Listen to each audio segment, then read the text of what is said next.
एक घना हरा भरा जंगल था। वहाँ हर सुबह पक्षियों की चहचहाहट, बंदरों की उछल कूद और हिरणों की दौड़ से जंगल गूंज उठता था। उसी जंगल में एक छोटा सा हाथी रहता था, जिसका नाम था गोलू। गोलू बहुत प्यारा था, लेकिन थोड़ा मोटा और धीमा भी था। जंगल के दूसरे जानवर अक्सर उसका मजाक उड़ाते थे। बंदर कहते, अरे मोटू हाथी आ गया। खरगोश हंसकर बोलता, इतना बड़ा शरीर फिर भी डरपोक। गोलू यह सब सुनकर बहुत दुखी हो जाता। उसकी आंखों में आंसू आ जाते और वह चुपचाप एक पेड़ के नीचे बैठ जाता। वह मन ही मन सोचता, काश मैं भी किसी काम का होता, काश मैं भी हीरो बन पाता। एक दिन गोलू बहुत उदास था। तभी उसकी माँ उसके एक दिन गोलू बहुत उदास था तभी उसकी माँ उसके पास आई और प्यार से अपनी सूंड उसके सिर पर रखी। माँ ने कहा, बेटा, हर कोई अलग होता है।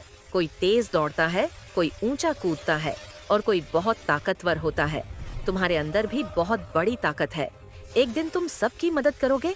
माँ की बात सुनकर गोलू के चेहरे पर हल्की सी मुस्कान आ गई, लेकिन उसके मन में अभी भी डर था।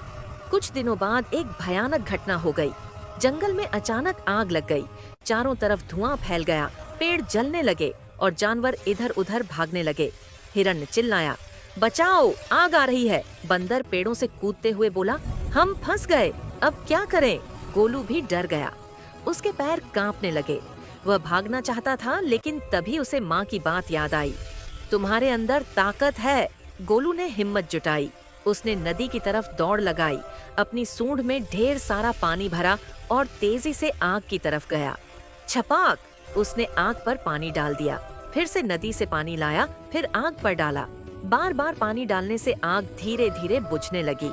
धुआं कम होने लगा और जानवर सुरक्षित जगह पर पहुंच गए। थोड़ी देर में आग पूरी तरह बुझ गई। जंगल बच गया। सारे जानवर गोलू को देखकर हैरान रह गए। शेर आगे आया और बोला, गोलू, आज तुमने हम सब की जान बचाई है। तुम ही सच्चे हीरो हो। बंदर और खरगोश शर्मिंदा होकर उसके पास आए। बंदर बोला, हमें माफ कर दो गोलू, हम तुम्हारा मजाक उड़ाते थे। खरगोश बोला, तुम बहुत बहादुर हो, हम गलत थे। गोलू मुस्कुराया और बोला, कोई बात नहीं, हम सब दोस्त हैं। फिर पूरे जंगल में खुशी का माहौल बन गया। सब जानवर नाचने लगे, झूमने लगे। किसी ने फूल बरसाए, किसी ने ताली बजाई। गोलू को बीच में खड़ा करके सब ने उसका स्वागत किया।